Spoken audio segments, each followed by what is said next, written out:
Now we are discussing about when two bodies are in contact, as we are having a transfer of heat takes place from one body to another body, then what happens about the temperature there, that we will see between the two bodies. Okay?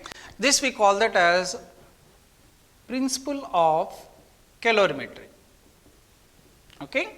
Principle of calorimetry, or it is also called principle of mixtures. Okay?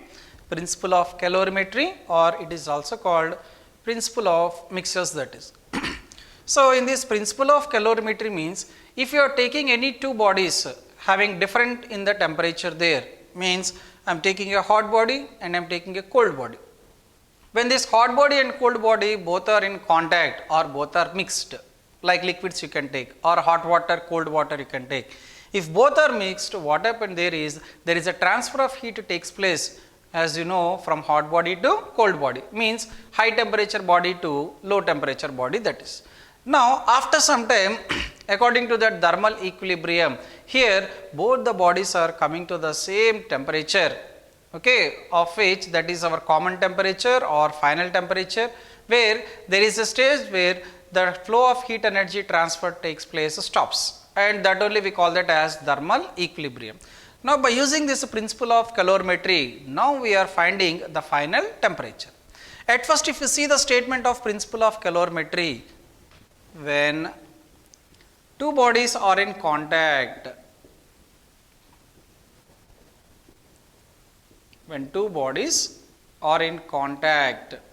and make sure that two bodies are having different temperatures we are taking, both are having different temperatures.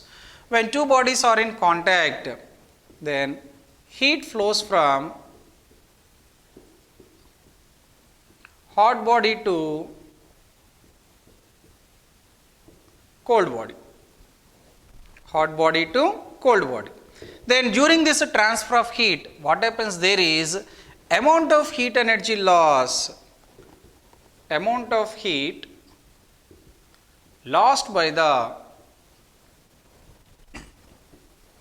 hot body, because it is giving out the heat, means the temperature change for the case of hot body is decreasing we have. Okay? So, there is a fall in temperature for the case of hot body here. So, the amount of heat lost by the hot body is equal to amount of heat energy gain,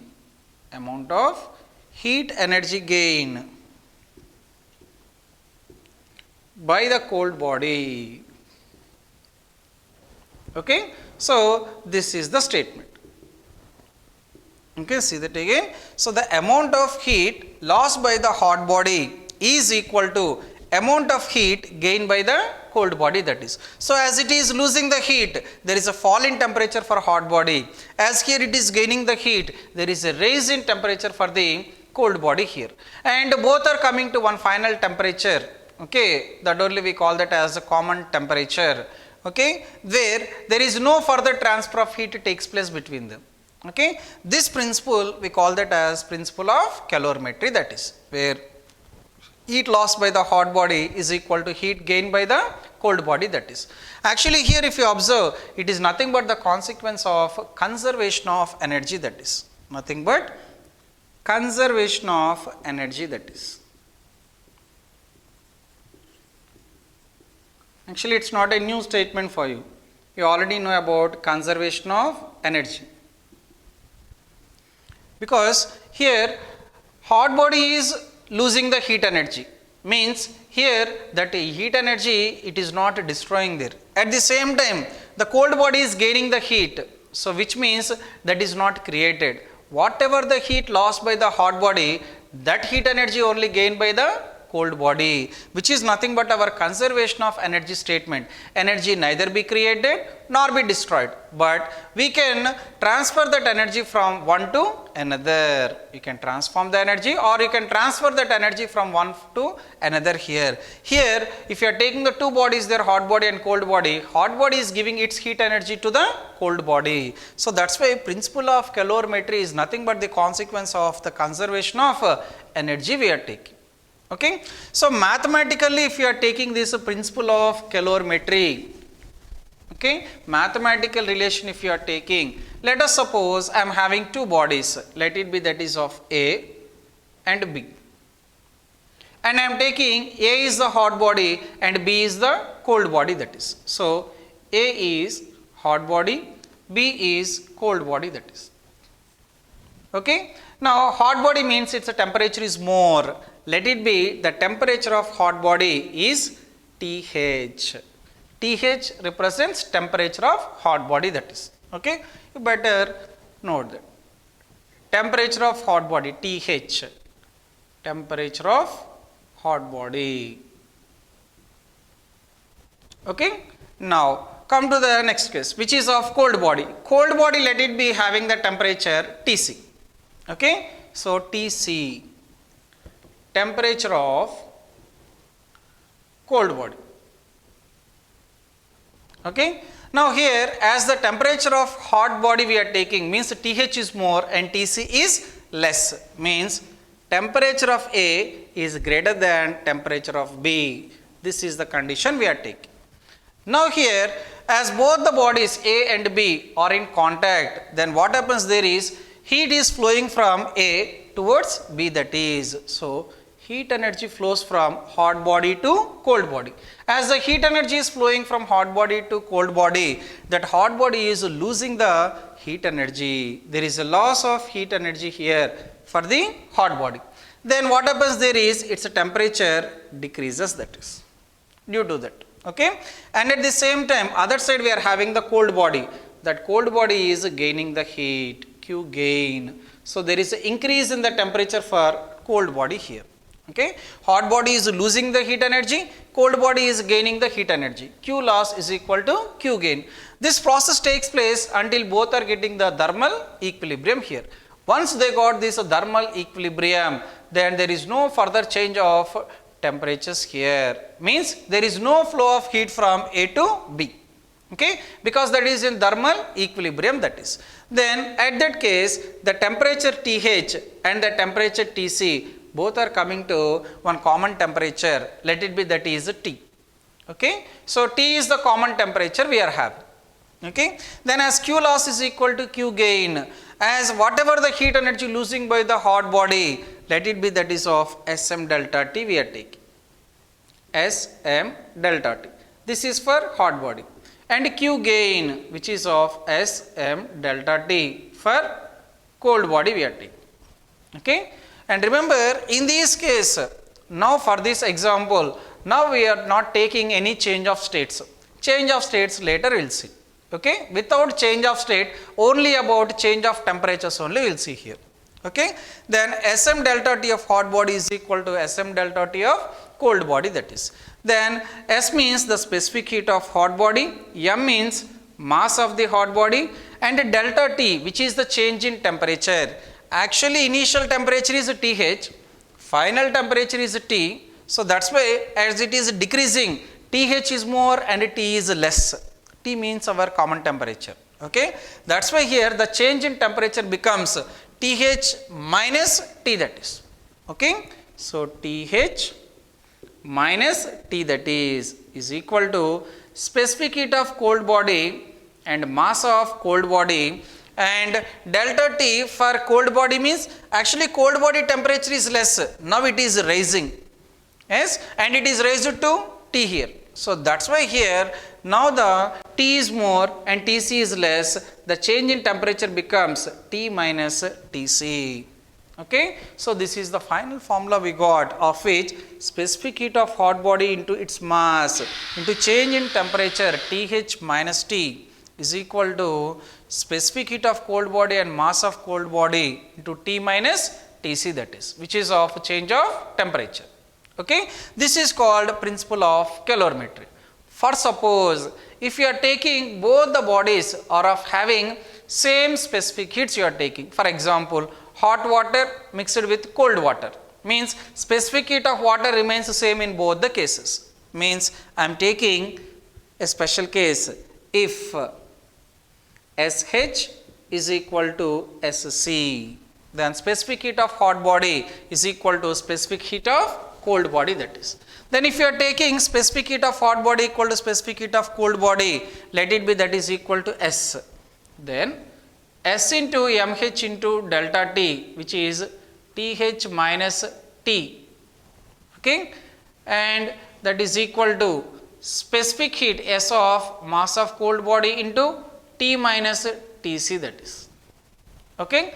Then here S and here also S, both the S get cancel, and we got mass of hot body of TH minus T is equal to mass of cold body of T minus Tc.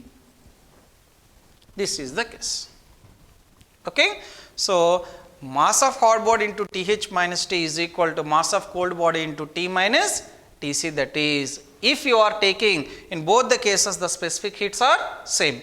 Actually what we need is the final temperature we want. So, that is why here I am taking the final temperature, which is of mH into TH, mH minus mHT is equal to mC into T, mCT minus mCTc.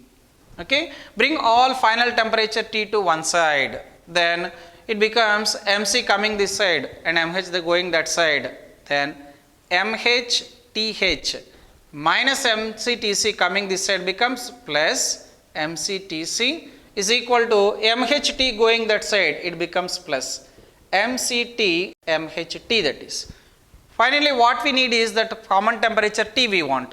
Then mHTH plus mCTc is equal to T of, if you take T common, mC plus mH. Then finally T is equal to, bring this mC plus mH this side, then it becomes mHTH plus mCTc by mC plus mH. This is the formula. Okay.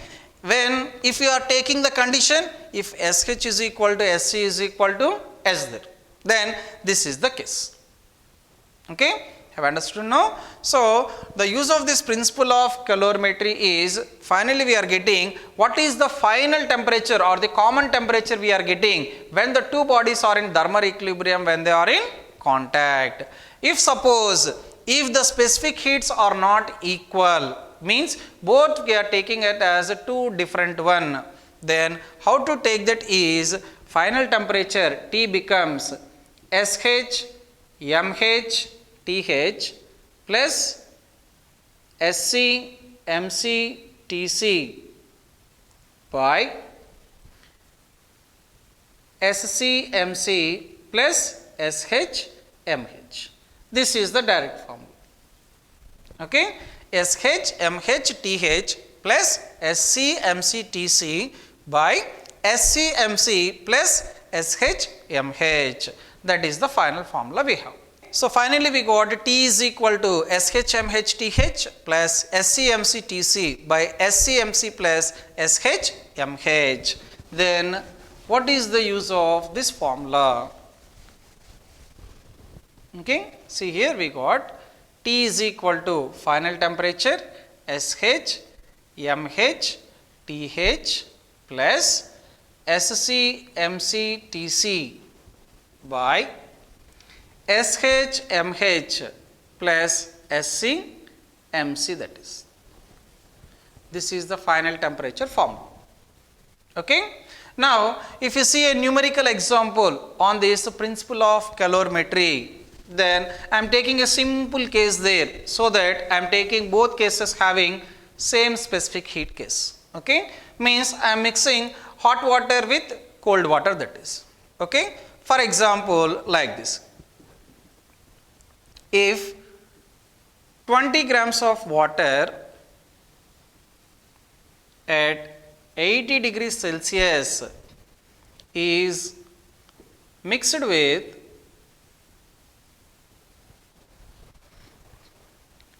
80 grams of water at 20 degrees Celsius. Okay. So, 20 grams of water at 80 degrees Celsius is mixed with 80 grams of water at 20 degrees Celsius. Then find the final temperature.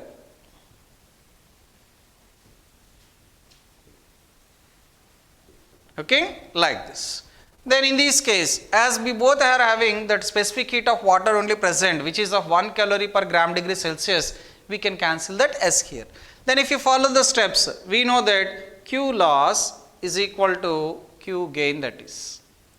Then if Q loss is equal to Q gain, Q loss means Sm delta T of hot body is equal to Sm delta T of cold body, that is. Okay. Then as it is of specific heat of water, which is of value is 1, and mass of that body, which is of for hot body, mass is of 20 grams. And for change of temperature here, actually initial temperature is 80 and we don't know how much is the final temperature, means TH minus T, 80 minus T is equal to, this is for hot body. Now for cold body, again we are taking for water only, specific heat is 1, whereas mass you are taking, that is of 80 grams is there, 80 into change of temperature, which is initially that is of 20 and it is rising, means final temperature is more and 20 degrees Celsius is less, that is. So that's why here we have to take T minus 20, that is, then 21s and 24s get cancelled, here you will get 80 minus T is equal to 4 into T, 40 minus 4 into 20, 80, that is. Okay. So then if you bring that minus 80 this side and T that side, then you will get, bring that 80 this side, 80 plus 80 is equal to minus T coming that side becomes plus T, plus T. So 4T plus T, 5T is equal to 80 plus 80, 160, that is. Then T is equal to 160 by 5, which is of 32 degrees Celsius. If you observe in this example, actually our hot body is at a temperature 80 degrees Celsius. Hot body temperature, which is 80 degrees Celsius. And cold body temperature, if you see, which is of 20 degrees Celsius, that is. This is of 20 degrees Celsius, which is Tc. Then our temperature, final temperature, which is of 32 degrees Celsius, it is in between this hot body and cold body temperature, which means that whenever if there is a thermal equilibrium comes in between the two bodies of hot body and cold body, always that final temperature, most of the cases it is less than the hot body here. Okay, means always hot body only has to be more.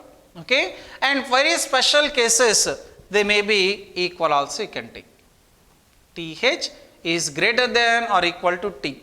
And not only that, when come to the case of cold body, here our final temperature, as the cold body is receiving the heat, it never falls temperature there. Always we are having a increase in temperature, or sometimes it may be same only remains there. Okay, then in those cases cold body has to be always less, that is, means final temperature only more always.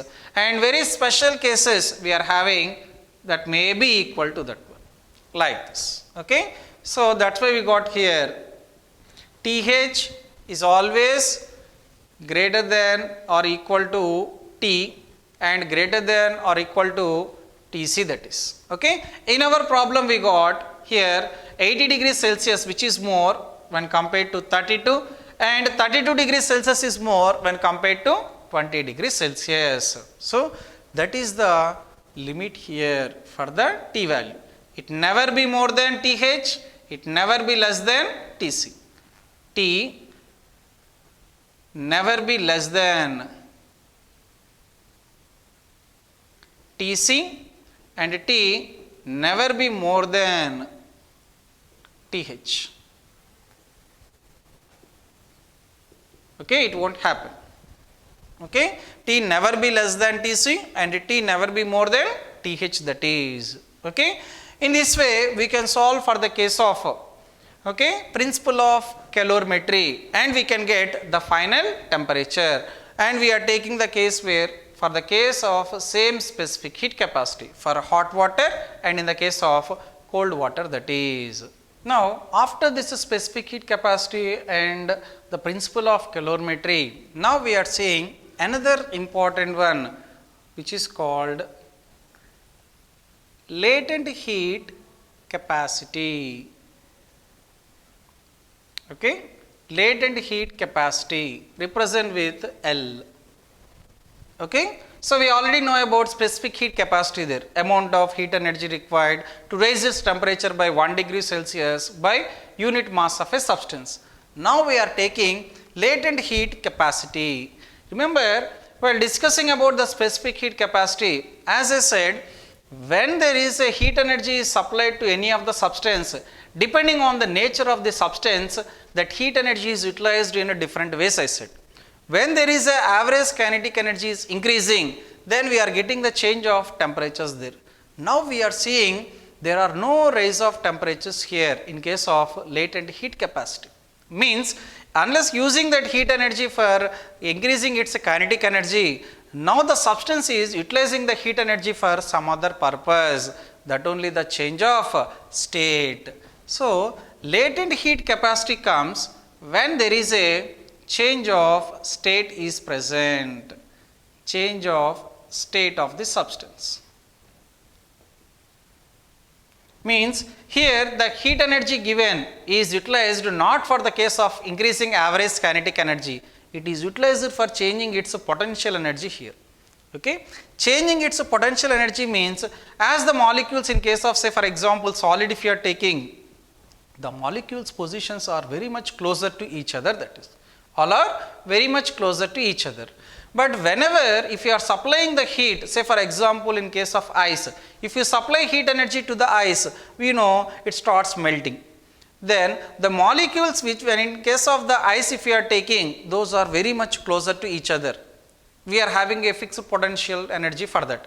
But once you start heating that one, slowly the ice start melting there. Means the distance between the molecules is changing here, so that the potential energy also changes. And in the same way in case of water you took, if you are supplying heat energy more and more to the water there, slowly it starts vaporizing. Means the molecular distances is increasing here, so that the potential energy varies from point to point depending on the heat energy we are supplying.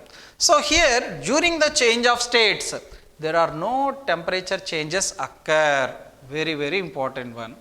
There is no change of temperature if there is a change of state takes place, because during the change of state, that substance is not utilizing the heat energy for increasing its temperature. It is utilized for some other purpose. As the kinetic energy is not changing, that's why the temperature is also not changing. So that's why the delta T value is 0. Which means T is equal to always constant here. Okay.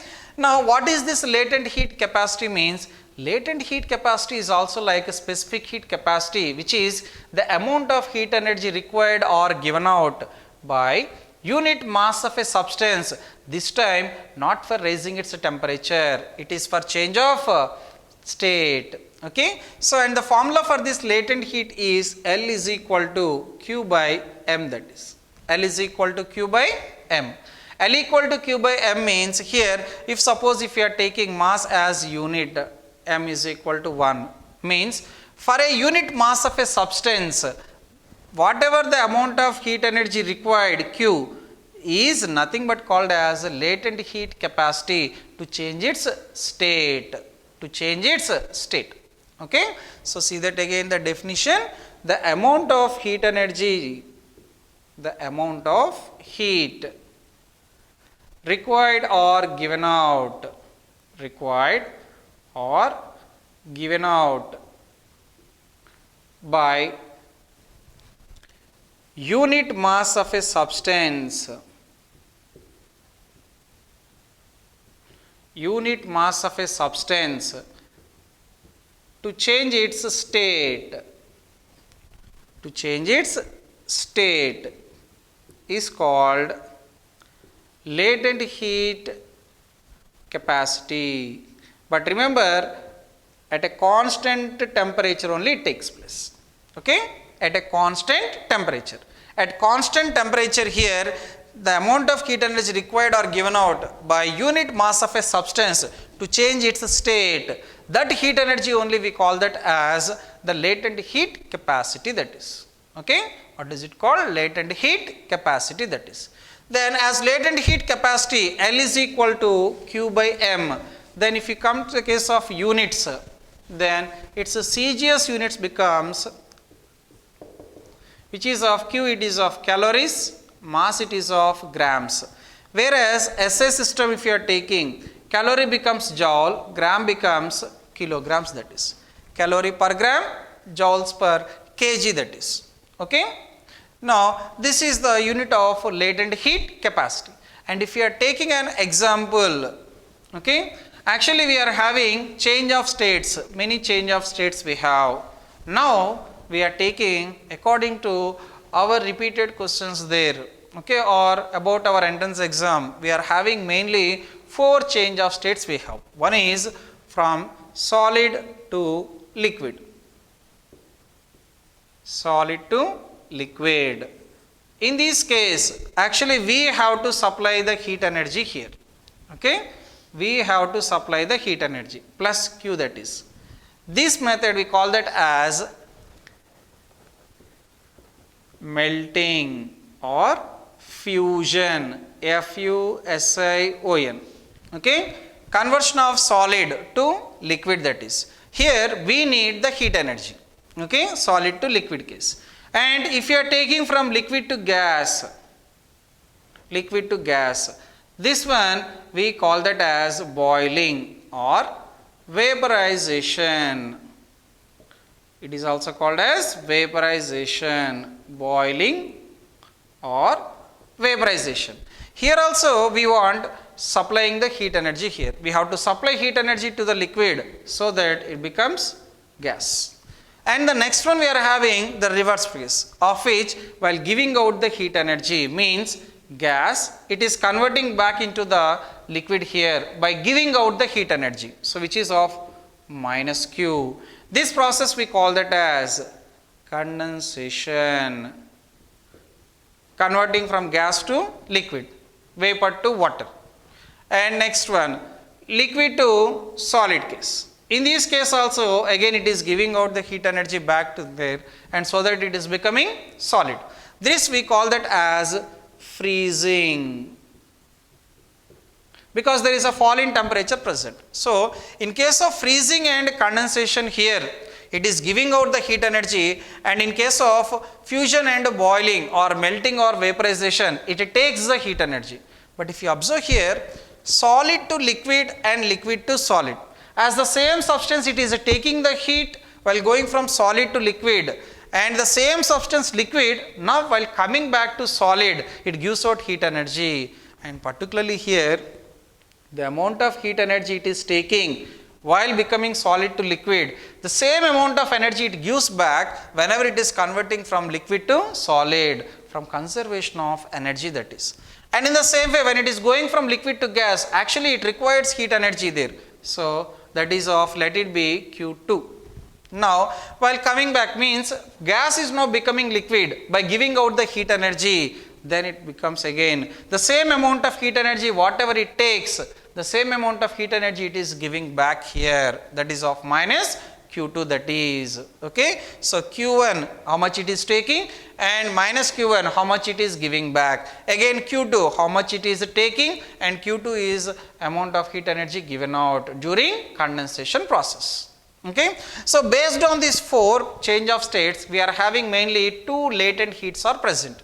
One is of the latent heat of fusion, if it is taking the heat energy, or if it is giving out the heat energy, as both are same. So for both the process of melting and freezing, we are taking the same latent heat, which is called latent heat of fusion, that we call that as latent heat of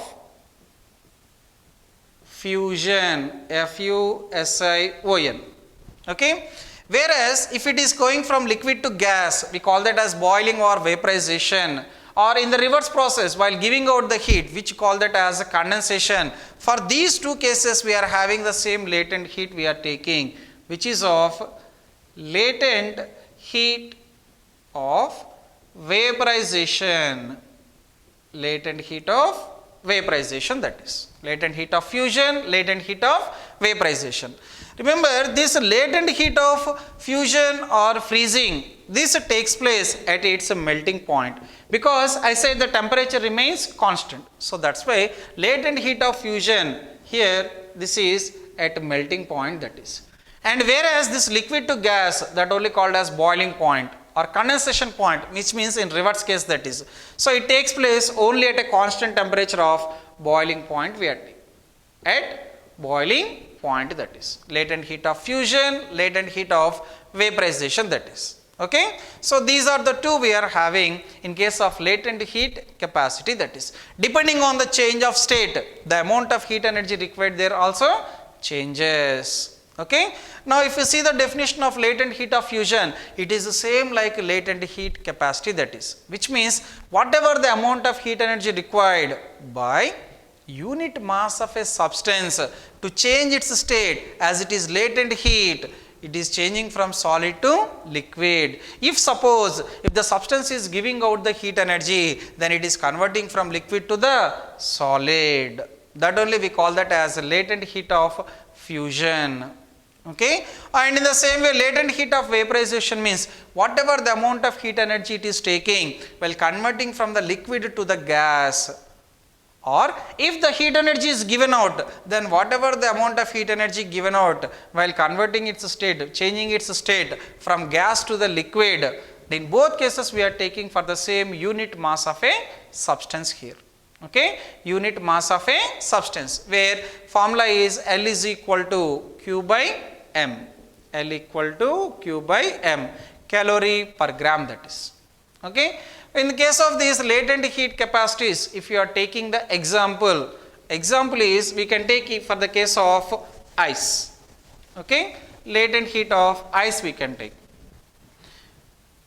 of which latent heat of fusion of ice, actually its value is 80 calories per gram, that is. Latent heat of fusion of ice 80 calories per gram, what is its meaning is 1 gram of ice requires 80 calories to melt. Okay. And here this melting takes place only at 0 degrees Celsius. Means if I am taking the ice at 0 degrees Celsius, it requires 80 calories there to convert into water, and even that water which is converted there, that also 80 calories required there taking, and its temperature is also 0 degrees Celsius, that is. Okay. So which means if you are taking 1 gram of ice at 0 degrees Celsius on supplying the heat of 80 calories, now it is becoming 1 gram of water.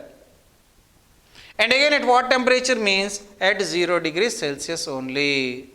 Because here 1 gram of ice at 0 degrees Celsius, okay, as there is no change of temperature here, because the heat energy given there, supplied there, actually it is given to the, not for increasing its kinetic energy, to change its potential energy, to change its state from ice to water. That's why no change in the temperature. So 0 degrees Celsius, 0 degrees Celsius. And that 0 degrees Celsius is nothing but the melting point of the ice we are taking. Okay. And in the same way, if you are taking 1 gram of water there, and again at 0 degrees Celsius, gives out 80 calories there to coming back to the ice, to convert back into the ice. Means just the reverse process. Now I am taking 1 gram of water at 0 degrees Celsius. Now it is becoming ice by giving out the heat energy of 80 calories here. Okay. This is the statement. Okay. So that's why here latent heat of fusion for ice is 80 calories per gram. This is its meaning. Okay. Now in the same way, now we are taking the next one, which is of latent heat of vaporization. If you are taking, means change of state, this time it is from liquid to gas or from gas to liquid, that is. If you are taking for that case, then latent heat of vaporization of water is equal to, actually that is 540 calories per gram, that is. Means each gram of water at 100 degrees Celsius, it needs 540 calories there to change its state from water to the steam in vapor state, that is.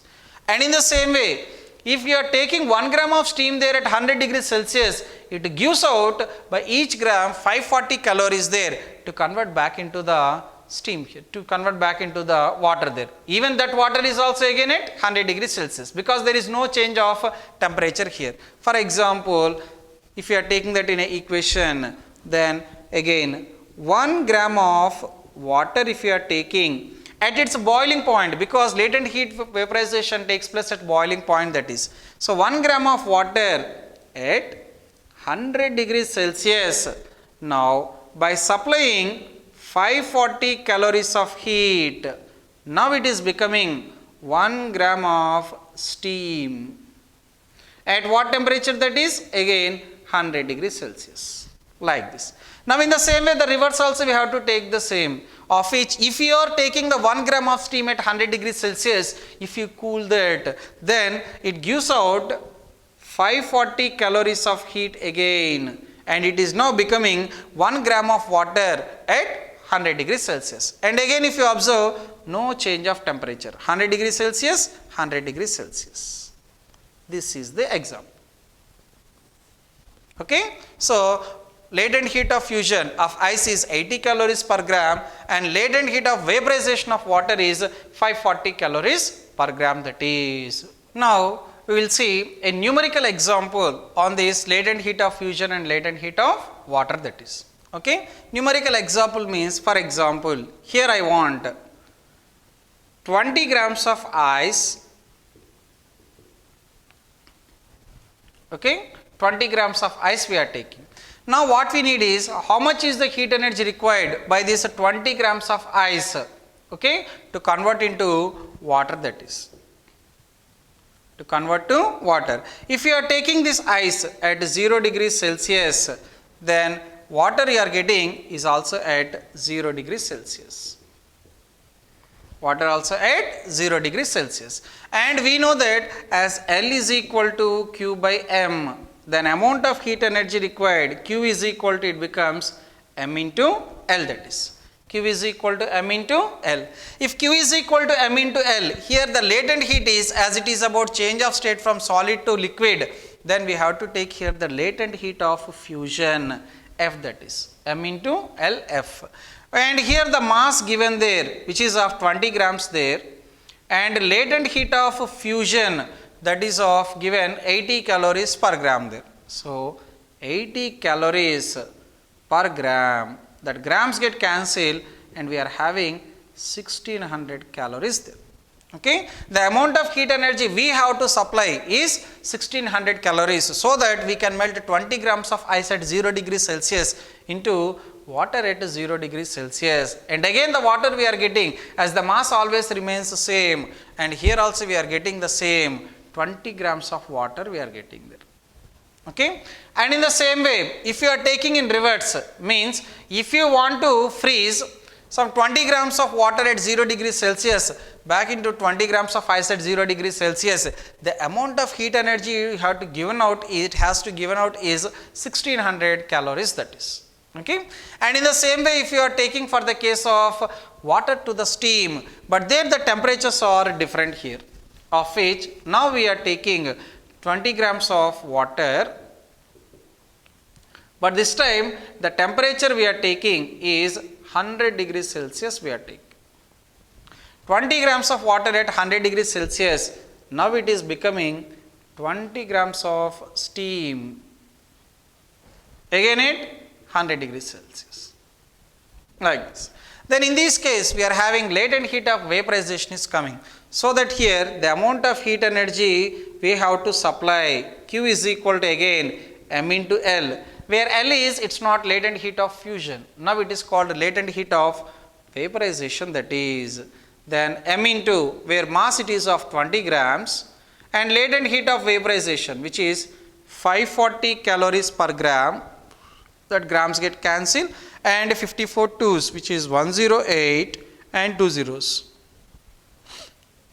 Then how much required there is 10,800 calories. This is the amount of heat energy required by the water which is already at 100 degrees Celsius to become steam at 100 degrees Celsius. And in the same way, if you are taking that in the reverse, if you are taking 20 grams of steam at 100 degrees Celsius, now it is becoming water at 100 degrees Celsius by giving out the heat energy of 10,800 calories. So means in both the cases of taking boiling and as well as the condensation, we are taking the same latent heat capacity. Only thing is here the heat energy is given out, the other case the heat energy is taken. That is the only difference.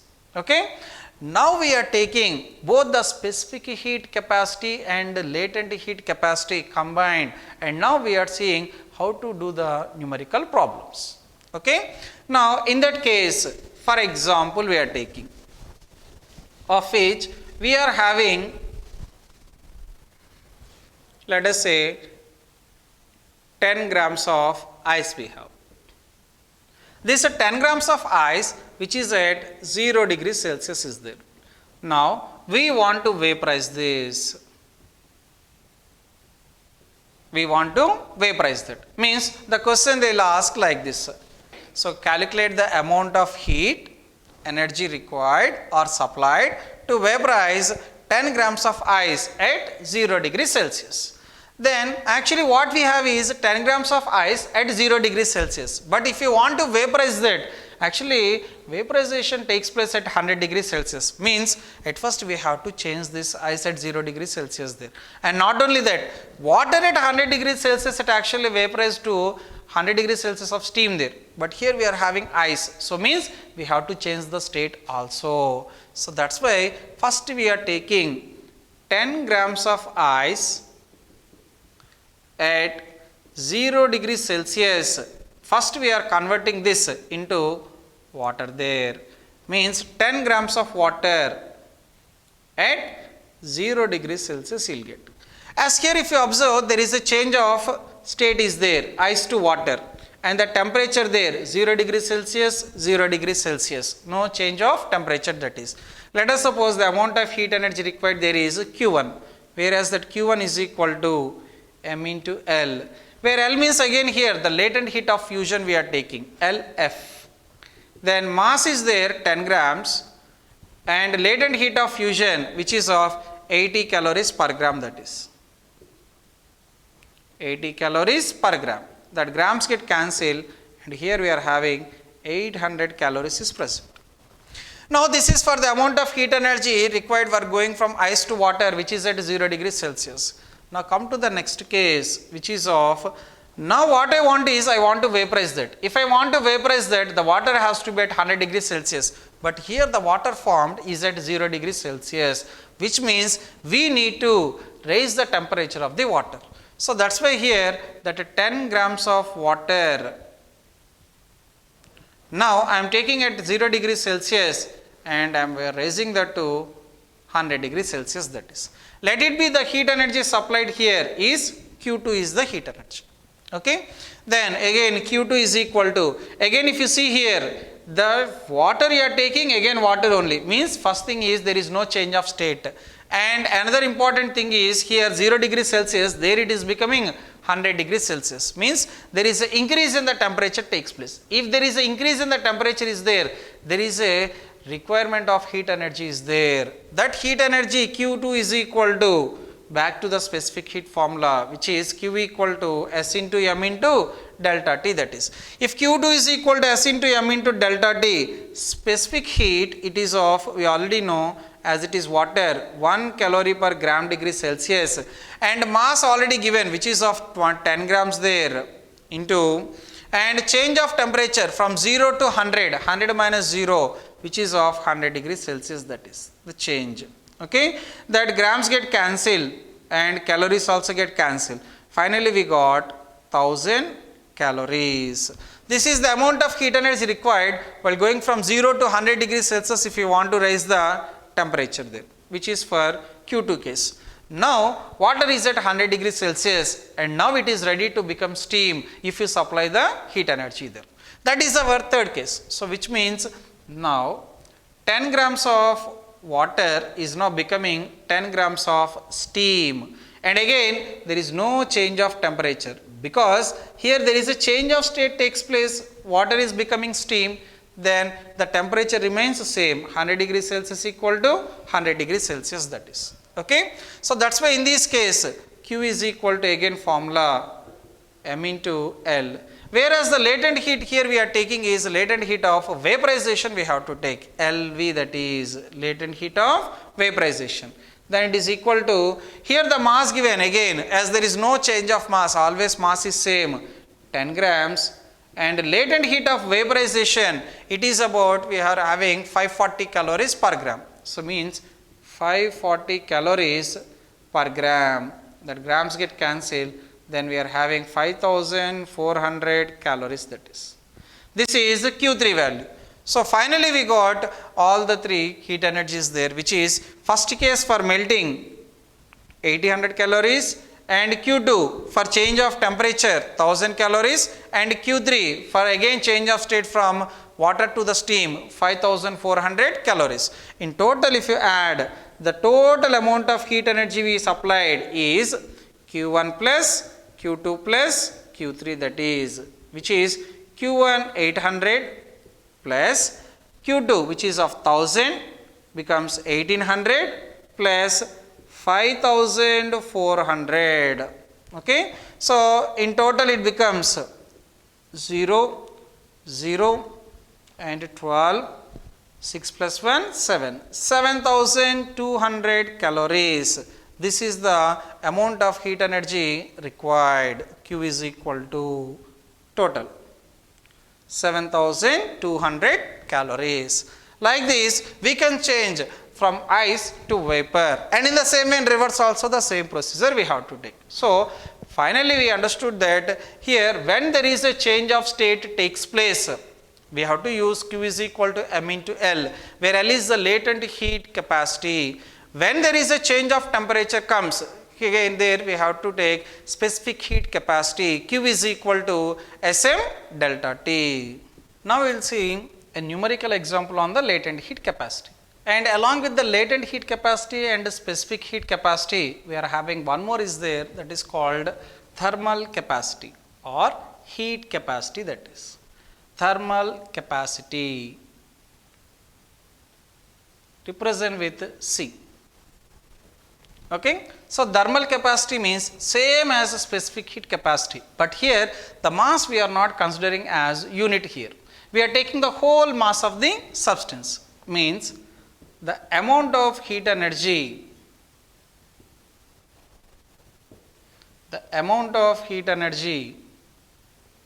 required by whole mass of the substance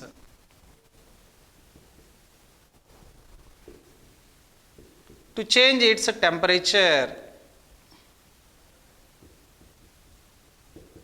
by 1 degree Celsius. Okay.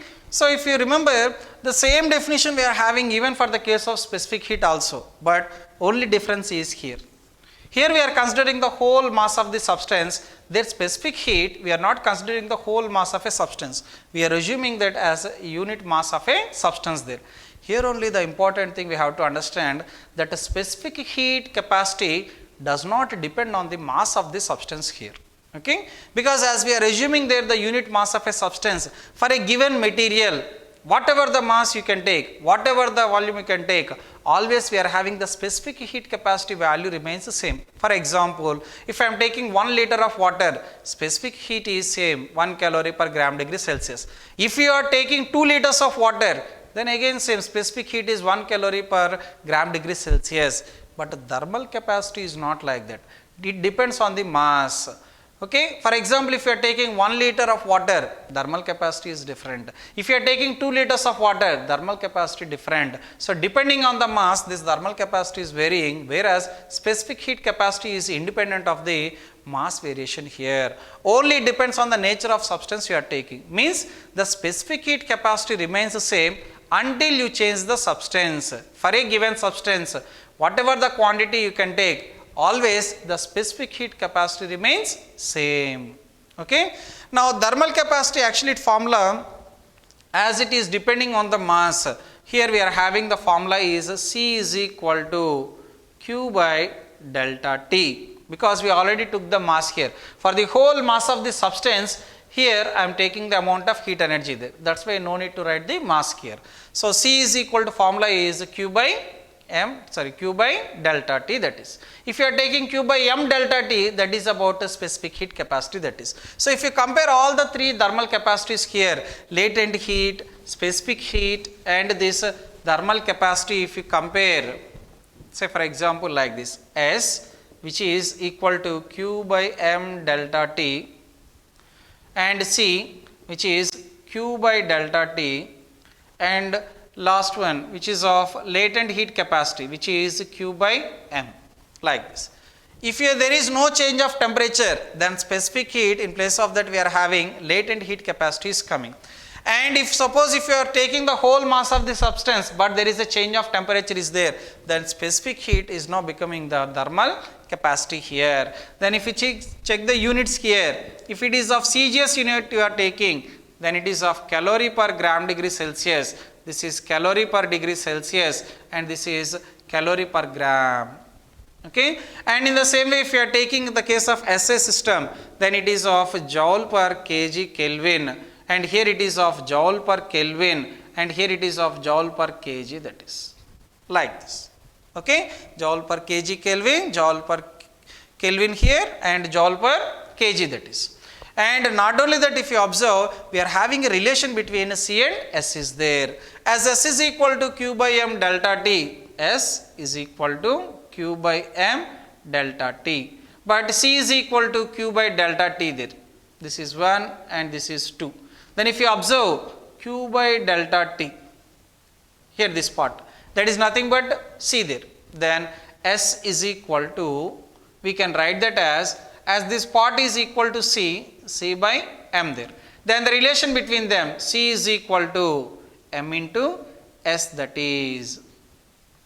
C is equal to m into S, that is. Okay. That is the relation between the thermal capacity and specific heat capacity. So if you want to find the specific heat capacity, then S is equal to C by m, that is. Okay. So that is about the latent heat capacities, specific heat capacity and thermal capacities, and these are about the change of states we have for different substances, that is. Okay. Now another important thing we have to see here is, during this change of states, sometimes the change of state occurs without taking the constant temperature of melting and boiling points here. In those cases, the effects are different here. Okay. Best example for that is the general condensation process takes place in our atmosphere, and not only that, we are having the process of evaporation there. Evaporation and condensation, which is taking place at room temperature, that is. Okay. Let's say for example 40 degrees Celsius. Okay. Now we will see about that evaporation and condensation process. Okay. Now if you are taking the case of evaporation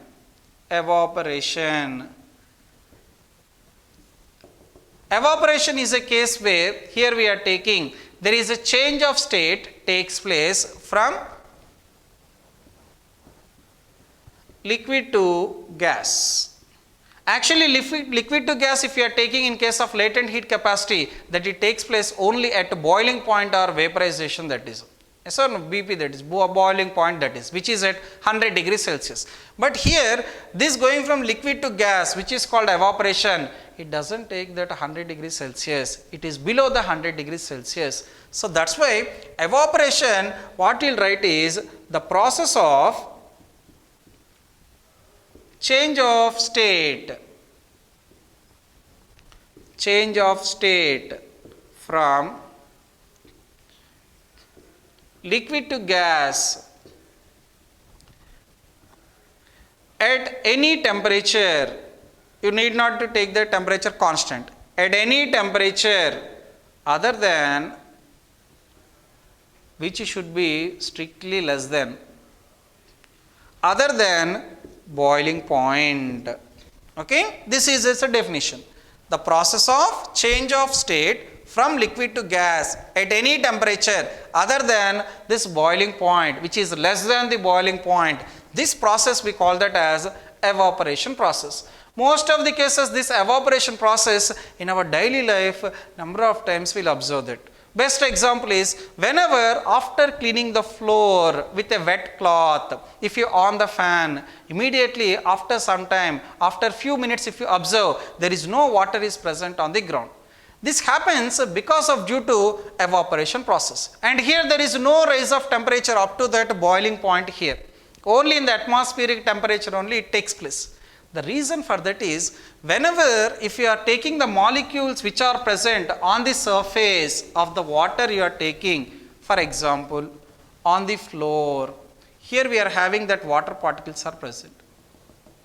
Now what happens there is these water particles which are moving in a different direction, random motion there. So both are colliding here, different particles are colliding here, particularly the particles which are present at the surface which are colliding with the particles which are present in the below there. These two both are colliding there, they are transferring their energy to the molecules which are present at the surface.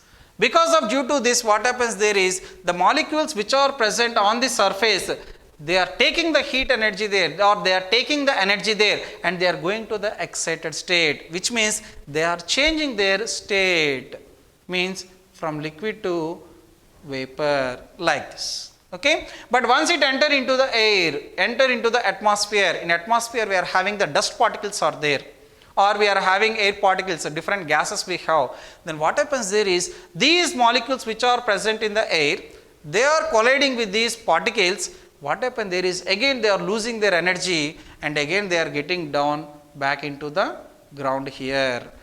Okay, and at the same time some cases what happens there is it remains still as a vapor here. If you are taking the area is more, then more number of molecules are having a chance to go as a vapor here. They are changing their state. Then we are having more chances of keeping in the vapor state only present. Okay, so that's why we say evaporation is a surface phenomenon, we'll tell.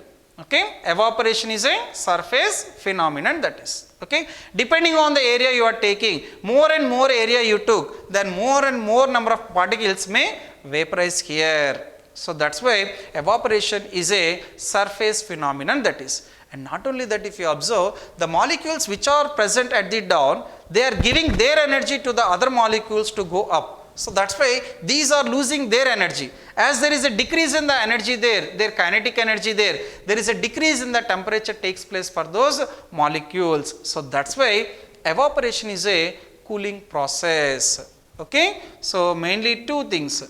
Evaporation, actually it is of surface phenomenon, that is surface phenomenon, means having more area, more chance of evaporation, less area, less chance of evaporation, less probability there. Now, if you are taking that evaporation, not only that, evaporation it is a cooling process. It is a cooling process because the molecules are losing their heat energies here, losing their energies here, their kinetic energy is there. Due to that, the result is there is a decrease in the temperature takes place. That's why it is a cooling effect, that is. Okay, so this is about the case of evaporation. This evaporation not only in case of these floats, we can see whenever if you are taking the wet cloths outside, whenever if you stretch the cloth there in the summer days or in the hot days or daytime there, then what happens there is whenever if you stretch, the area is increasing so that it is getting evaporated, it becomes dry very quickly there. And not only that, when you are drinking any of the hot drink there like tea or coffee or milk there, whenever if you are taking that into a cup or into a dish or into a saucer there, where we are having more area is present like saucer, immediately that is cooling down very fast. That is because of due to evaporation is a surface phenomenon, and not only that, that is a cooling process that is. So, that is the case of evaporation, which is a cooling process. Now, we are seeing in the reverse, which is of even the condensation process also takes place in our atmosphere, that is. Condensation process taking place in the atmosphere means that is converting gas back to the liquid.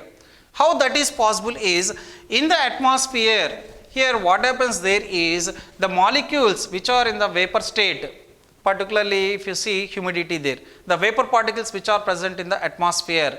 So, whenever if you are taking any of the cold body, for example, like we can take a cool drink bottle. When you are taking a cool drink bottle outside there in atmosphere, if you keep around that cool drink bottle, now you will see small water droplets are present. Those water droplets are coming because of due to this condensation process. And this condensation is not like latent heat case. This condensation takes place at room temperature, that is.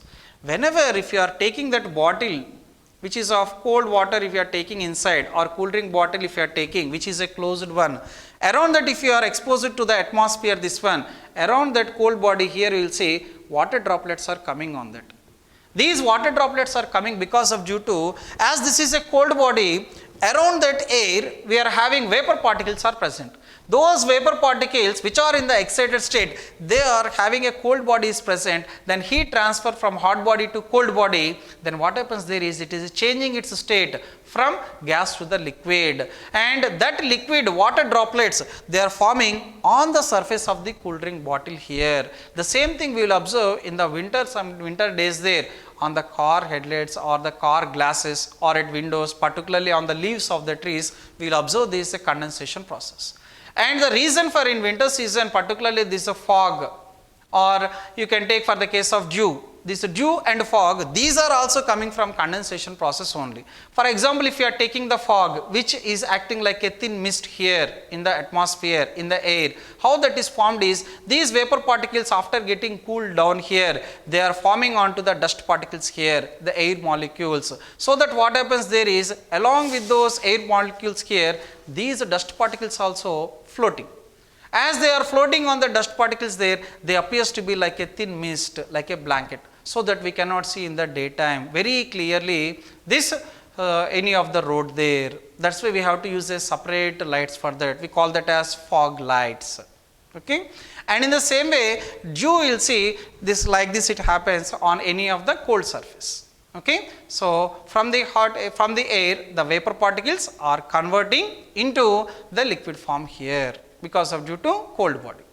Okay, so till now we will cover all these latent heat capacities there, thermal capacities there, and how to do the numericals, and how these general cases of evaporation and how the process of condensation takes place.